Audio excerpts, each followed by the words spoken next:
Hi everyone, in this video we'll work on the same program that we wrote in the previous video, but this time we will put this code block in a method. Now working with methods will be a good way to enable us to reuse the same code block over and over without having to write it again. All we'll have to do is use the method name and call it. It is also a good way to organize your program into code blocks. Okay, so what we'll do is, like, suppose we want to ask the user to enter another keyword. So you'll notice that we'll have to repeat the same code again. So if I run this program and I write saved, this time it found it, and this is kind of stuck to it, so I have to use the print line. But anyway, I'm just going to write test, and this is not found. So you'll notice that we are kind of repeating ourselves, and this could be eliminated and could be reduced by using or creating a method. So to create a method, right after the main method finishes, so to know when it will finish, highlight the closing bracket and it will indicate the opening one. So that's how I know that we've finished with the main method. So once that's done, we can now create another method, and this is public. It means we can access it. And static, it makes this a class method. It can be called without having to create an instance. And void means this method does not return any value.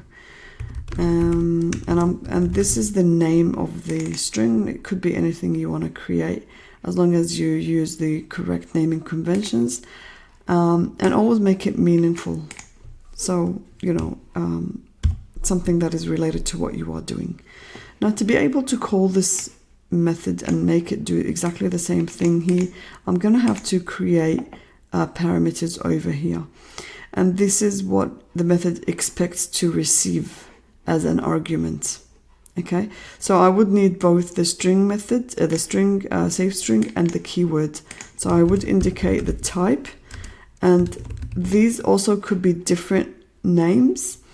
But I like to use the same names just so that it's easier for me to manage.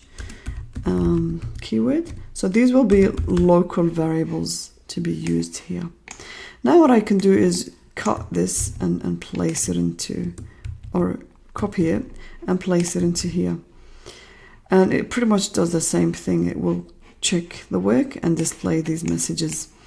Now the reason why I wanted to copy and not cut is just to show you how I can remove these lines of code and instead just use the method name to make a call to the method. So instead of the old code, I'm going to delete that and put the method name. And now what I need to do is, so as we said, these are parameters. So it means that the method expects to receive these parameters as arguments.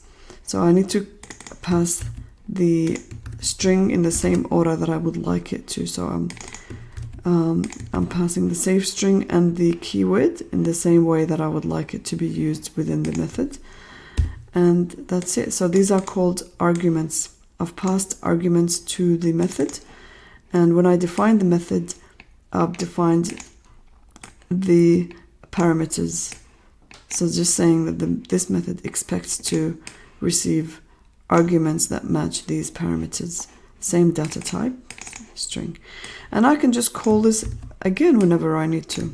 So this allows your method or this code block to be reused as many times as you want, as simple as calling the methods and passing the right arguments.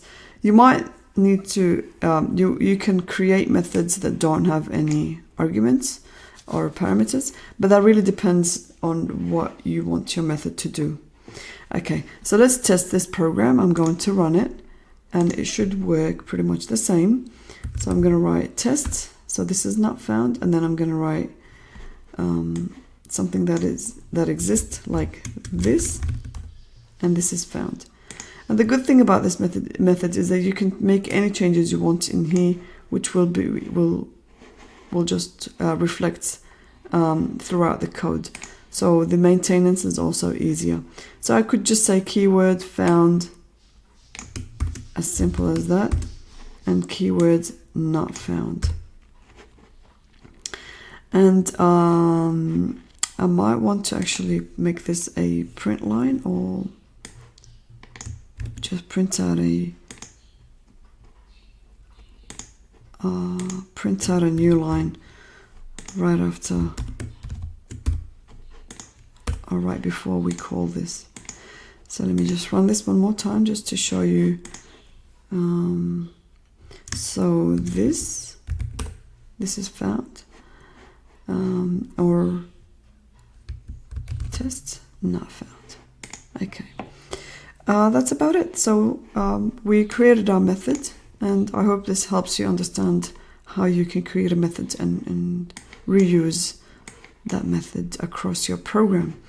And in the next video, I'll show you how to create a method that returns a value. And I'll see you in the next one.